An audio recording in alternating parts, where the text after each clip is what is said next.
naging mainit na usapin ito kahapon pa.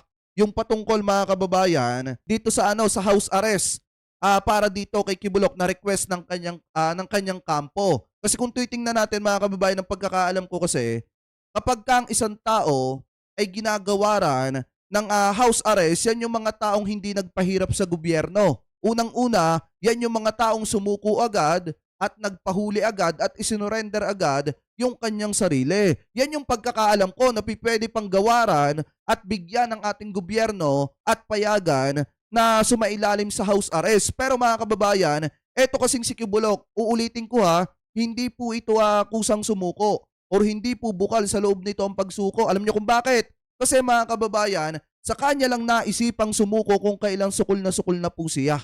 So hindi po natin matatawag na pagsuko po yan. At ang isa pa dyan mga kababayan, kung yan talaga ay intentionally at bukal sa loob, yung pagsuko po niya, dapat nagtungo po siya sa ating mga law enforcement at isinurrender niya yung kanyang sarili. Mga kababayan, yan po yung tama at dapat na pagsuko. Kaso nga lang ang problema dito kay Kibuloc, kung hindi naman siya nasukol, hindi naman talaga siya susuko. Mga kababayan, kaya hindi po talaga siya karapat-dapat nagawaran ng house arrest or hindi po talaga karapat-dapat na pagbigyan yung nire-request ng kampo nitong si Kibuloc mga kababayan. Kasi eto nagpahirap na nga si Kibuloc sa gobyerno, gusto pa ng kampo niya magkaroon ng VIP treatment or magkaroon ng special treatment mga kababayan.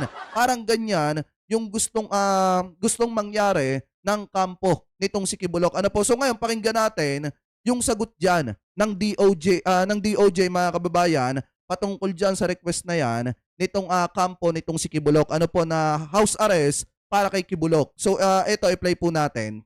Sir, yung sa issue naman po ng house arrest, kasi yung camp din po ni Pastor Apollo Kibuloc are floating the idea na kung hindi na ma-resolve yung custody transfer, house arrest. Just want to ask, pag ganun po ba sir, kasi normally yung mga lawmakers yung nabibigyan ng mga ganun privilege, open din ba yun sir sa mga kumbaga hindi naman lawmakers yung house arrest? That's under the court's jurisdiction, discretion. But as far as I remember, yung mga binibigyan ng house arrest, yung mga hindi nag-resist o kaya pumayag kagad na maaresto. Yung mga nanago at nagpahirap sa gobyerno, madalang tayo bigay ng house arrest sa mga taong ganito. Ngayon mga kababayan, ito maliwanag sinasabi dito. Kasi nga naman ang pagkakaalam ko talaga, iginagawad lang yan do sa mga taong hindi nagpahirap sa gobyerno. Yung mga tao na talagang sumuko agad at isinurrender yung kanilang sarili. Yan yung karapat-dapat na mabigyan at gawaran ng house arrest. Pero pagkakatulad nitong si Kibuloc na habang hinahanting siya ng ating mga kapulisan ay nagpapasarap buhay po siya dyan sa loob ng KOJC, habang pinapanood yung mga kapulisan natin na naghahanap sa kanya ay hindi po dapat talaga igawad dyan or bigyan yan ng house arrest. Dapat nga yan mga kababayan ikulong dun sa mismong kulungan ng normal na mamamayang Pilipino para maramdaman niya ang buhay mga kababayan ng isang taong nagbabayad ng kasalanan. Ano po? So ngayon ipagpatuloy pa natin. Kaya ito, talaga nasa korte yan. Marahil, may mga kaso rin kung nagkasakit, nagkaroon ng karamdaman, pinagbibigyan din magkaroon ng house arrest. Pero this is really something that we're not ready to discuss because it is within the court's ambit. Hindi tayo dapat sumagot sa bagay na ito. What about yung pagtatakip ng mukha sa kanyang yung pinagsan daw siya ng PNP and even yung kanyang mugshot? Parang may difference daw kasi sa pagtrato ng mga suspect kumbaga doon sa mga ordinary. Exactly what we said. Hindi dapat gano'n na nangyari. Sinabi na namin dati yun. Dapat yan, fair is fair. Nilagay mo nga sa wanted poster, hindi mo ilalagay sa hindi mo naman ilalabas na talagang nahuli mo, ipapakita yung mukha. Dapat pinakita yung mukha. Tama! So people will believe na nahuli na talaga. Baka mamaya, kung anong katawan na nilagay ito, tapos pinakpan lang, tapos sasabihin mo, yun na yung nahuli. Hindi kasi mga kababayan, meron kasing iginigiit etong kampo nitong si Kibuloc, yung kampo niya, yung mga abogado niya, nalabag daw po sa saligang batas, sa konstitusyon mga kababayan, yung paglalabas ng mukha ng isang PDL na nahuli mga kababayan or isang tao na nahuli. Kasi parang eto base doon sa pagkakaintindi ko mga kababayan, parang naapektuhan daw po yung mental health ng isang tao na nahuli kapag ka ipinipresenta siya or inilalabas siya sa madla. Mga kababayan, parang ganun yung sinasabi ng kampo nitong si Kibuloy mga kababayan. Pero kung titingnan naman natin, kaya naman ginagawa yan ng ating mga law enforcement, especially ng ating mga authorities mga kababayan, para ma-sure, para maipakita sa mga tao na talagang eto, yung pugante, talagang nahuli na. Mga kababayan, kasi marami ang komento ngayon na marami sa mga kababayan Pilipino po natin, kapag ka tinatakluban yung mukha, sinasabi ng iba na baka yan daw mga kababayan ay tinakpan lang ang mukha at hindi naman daw talaga yan yung tao na nahuli. Kaya kung titingnan natin, kaya nga yung iba pagka naglabas, especially yung ating mga authorities, naglabas ng mugshot ng isang tao, lalo na yung pugante na pinag-uusapan at nakablurred, talagang galit na galit yung mga netizen. Kasi nga ang sinasabi ng marami sa mga kababayan natin, dapat pantay-pantay mga kababayan. Kung yun ngang normal na mamamayang Pilipino ay nahuli, talagang automatic inilalabas agad yung mugshot at ipinapakita agad sa publiko na to make sure na nahuli na yung pugante na yon. Pero pagdating dito sa mga high profile, naka-blurred. Kaya ang ginagawa ngayon ng ating gobyerno, ng ating mga authorities, mga kababayan, talagang inilalabas nila yung mukha nitong mga puganting ito. Katulad na lamang nung nangyari dito kay Kibulok na lumabas din naman yung itsura niya, yung mukha niya, na yung mugshot niya mga kababayan, talagang nakita naman ng publiko. At talagang na-sure ng netizen na talagang nasa kote na at nahuli na etong si Kibuloy mga kababayan. So kung titingnan natin mga kababayan, dito sa parting ito ni Kibuloy, hindi naman siya hahantong sa point na yan na maaaresto siya, hindi naman siya hahantong sa point na yan na tutugisin siya ng batas kung una pa lamang po, inintindi na niya at inayos niya itong mga reklamo sa kanya. Mga kababayan, kung una pa lamang hinarap na niya ito at nagkaroon siya ng lakas ng loob at nagkaroon siya ng bayag para harapin ito mga kababayan, una pa lang dapat tapos na yan. Kaso nga lang, umiral yung pagiging duwag niya at tinaguan niya yung mga demanda laban po sa kanya. Kaya humantong sa point na talagang inaresto siya at hinanap siya at tinugi siya. Mga kababayan, ano po? So ngayon, punta naman po tayo na kung saan mga kababayan, nang dahil sa pagkakahuli at pagkakasukol nitong si Kibulok, talagang eto pong si PNP Chief Marbel, nagbigay po ng pasasalamat dun sa mga kapulisan na nagsumikap, nagtiyaga, nagtiis na mura-murahin nitong ilan sa mga taga kay OGC, talagang nagpasalamat etong si PNP Chief Marbel. So eto, pakinggan po natin. Kibuloy, pagod ka na, takot ka pa, kaya sumuko ka. Ha? Pero Mr. Kibuloy, you will face the day in court. And that's what happened to us. Ang sinasabi ko nga dun sa mga tao, and sinasabi ko kay Nick, because I will not mention anymore kasi lahat tayo nag-contribute. From me, alam mo, from the lowest to... Alitin natin maganda yung intro mga kababayan Eto, ulitin natin Nung hindi pa nahuhuli si Kibulok, ito yung malimit sabihin ni PNP Chief General Marbil. Mga kababayan, dito kay Kibulok habang hawak ata yung megaphone. So eto, i-play po natin. Kibuloy, pagod ka na, takot ka pa, kaya sumuko ka. Ha? Pero Mr. Kibuloy, you will face the day in court. And that's what happened to us. Ang sinasabi ko nga dun sa mga tao, and sinasabi ko kay Nick, because I will not mention anymore kasi lahat tayo nag-contribute. From me, alam mo, from the lowest to everybody contributes a lot. Wala pong natin, pare-pareho po tayo dito.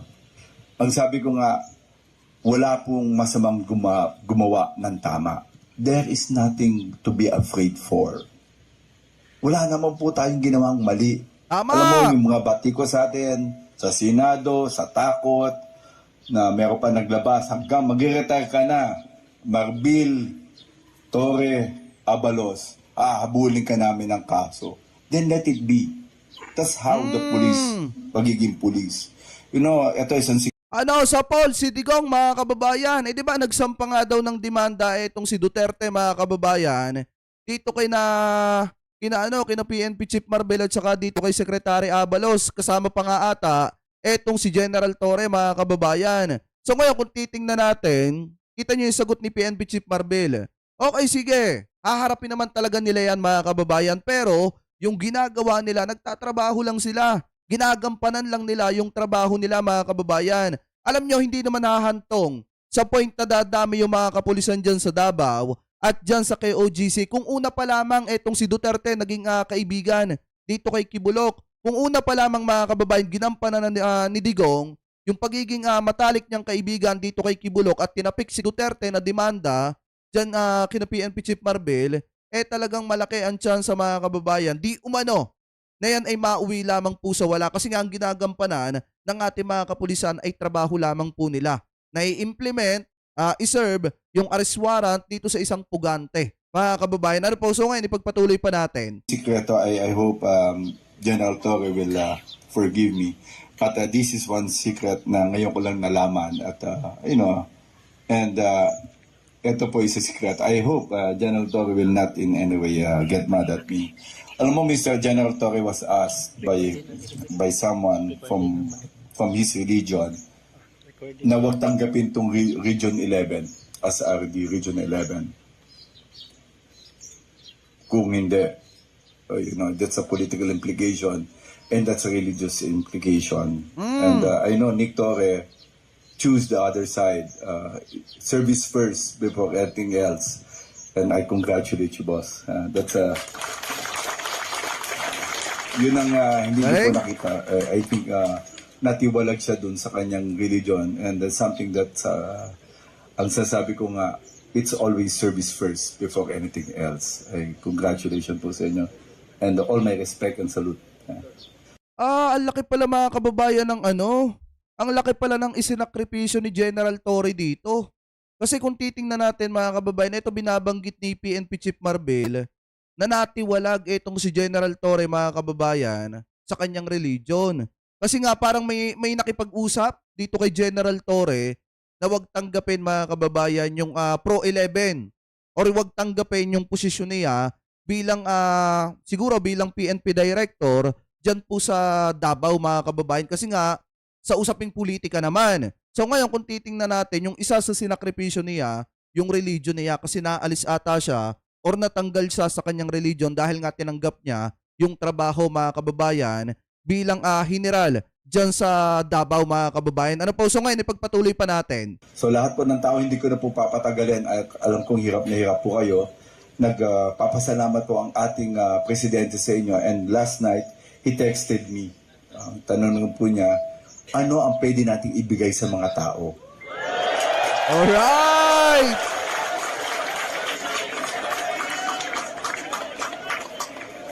Ang sagot ko, Sir, hindi ko po alam.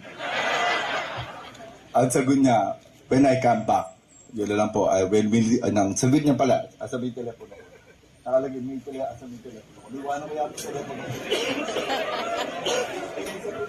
O, para malaman niya kasi binulong ko yun. Hindi ko sinagot. Ang hirap kasi sagutin na hindi ko masabi.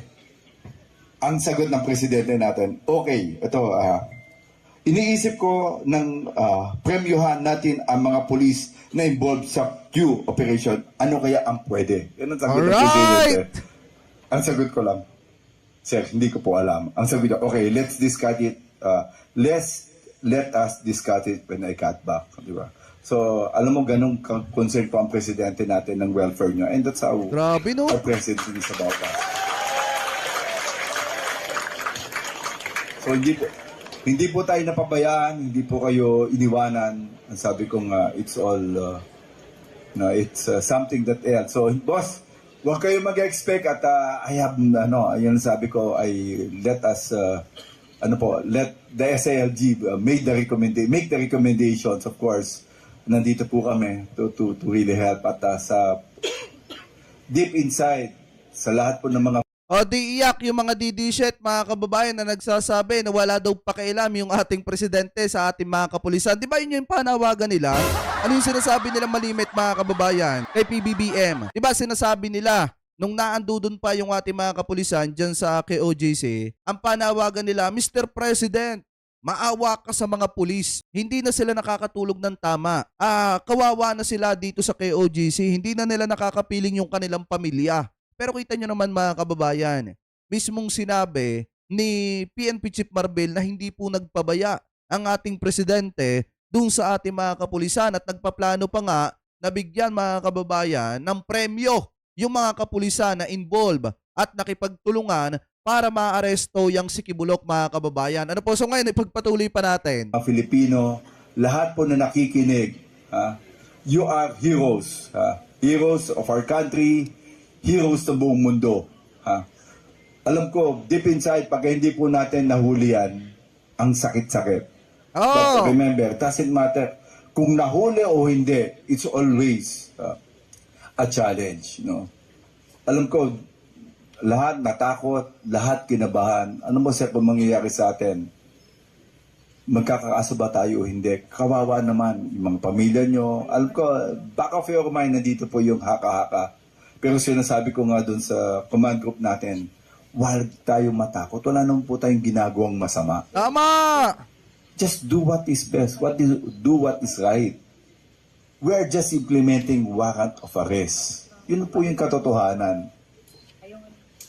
Bakit po tayo matatakot? Ang remember, ang basahin nyo, People of the Republic of the Philippines versus Apollo Quiboloy, etc. We are just implementing the rules of our republic. Yan na po yung ginagawa. Sabi ni Bajaj, INC din ako kapatid, INC din ako kapatid ni General Nick Torre, makakabalik ka rin. Kapatid ang nagsabi sa'yo na hindi tanggapin, sumbong, sumbong kapatid, kay kapatid ka Eduardo Manalo. Hindi ko alam mga kababayan na kung anong religion nitong si General Torre. Hindi ko alam mga kababayan ha, pero kung INC man siya, I hope makabalik sana siya. Ano po, so ngayon ipagpatuloy pa natin. Ito po yung babala, ito po yung ating challenge. It's a challenge na ito po. Pagka gumagawa ka ng tama, lahat po ng political pressure, lahat po ng pressure coming from anywhere, nandito. Marami ko pong mga mura, takot na naabot, talagang wala ka makakitang yung text sa'yo, laging lahat kayo nakakatanggap ng text sa'yo, wala na yan. 2 weeks na yan, 1 week na yan, wala na kayong makukuha dyan. Instead of people helping you. But of course, marami pong nagtitext sa akin. Diba, sabi pa nga ni Maharlika, mga kababayan, pinakalat pa nga ni Maharlika yung kanyang live. Naka-live siya, mismong sinabi niya na wala na kayong makikitang kibuloy dyan sa KOGC.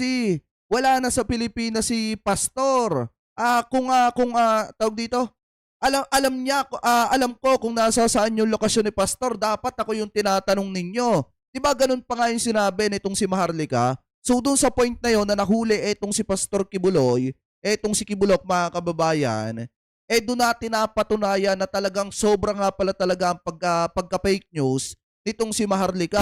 Kasi yung pinapakalat niya mga kababayan, taliwas doon sa nangyari. Kasi naaresto si Kibulok sa loob ng KOGC. So ibig sabihin, fake news talaga, kawawa yung mga viewers mismo nitong si Maharlika. Kasi nagpapakalat sila ng maling balita para pagtakpan yung isang taong pugante. Nandito po, we are praying for you. Marami rin po nagtitext sa akin, but, ang sinasabi ko lang sa sarili ko, wala naman po tayong ginagawang mali. Tama! Gawa lang po tayo ng tama. Sa unang speech ko po dito sa PNP, I have only, God gave us 2 gifts every day. A choice and a chance. A choice to do good and a chance to make a difference.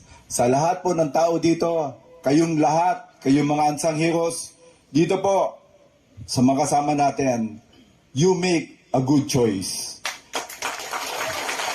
Yay! And you make a lot of difference in people's life.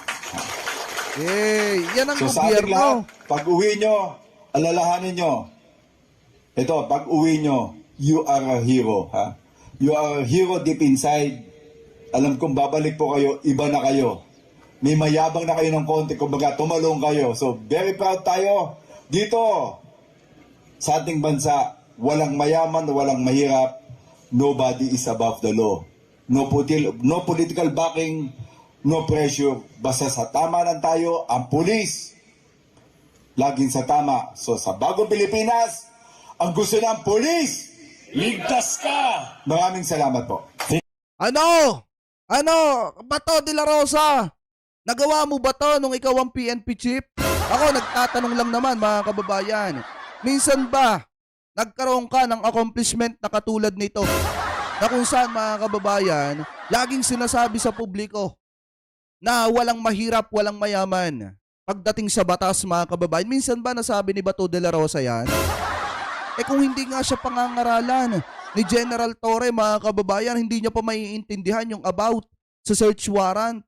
Kung hindi pa nga siya tinuruan, mga kababayan, minsan ba nagawa niya yan? Ako nagtatanong lang naman. Kaya Senator Bato de la Rosa, nung ikaw ang PNP chief, minsan ba gumalaw ka para sa tama? Ako nagtatanong lang naman. Kasi kung titingnan natin, base na rin sa taong bayan, sa mga netizen, sinasabi nila na gumagalaw ka ayon sa sinasabi ni Duterte. Di umano.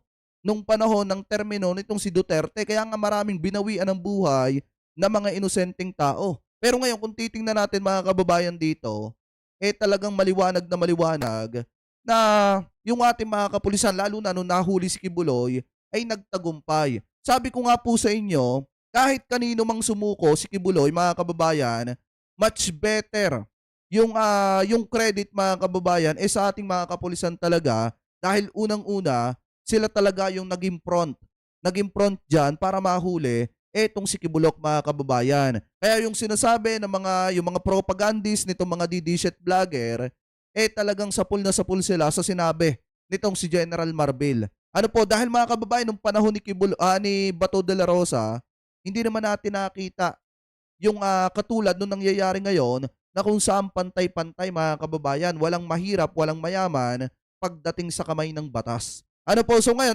maliwanag naman na talagang ang laki ng isinakripisyo dito pala ni General Torre. Ngayon ko lang nalaman, ngayon ko lang kasi napanood to ng buo mga kababayan, kasi ka-upload lang to kanina ng News 5. Ano po, so kung makikita natin, talagang dapat nga palang saluduhan etong si General Torre, kasi mga kababayan, para matupad niya yung tungkulin na sinumpaan niya sa mamamayang Pilipino nung tinanggap niya ang trabaho bilang isang pulis, talagang marami siyang isinakripisyo dito para maipakita at maipamulat sa mamamayang Pilipino na pagdating sa batas, pantay-pantay tayo. Walang mahirap, walang big fish mga kababayan, at walang makapangyarihan at maraming koneksyon pagdating po sa pagpapatupad ng batas. Kita niyo kung ano yung sinakripisyo po niya. Una, yung religion niya.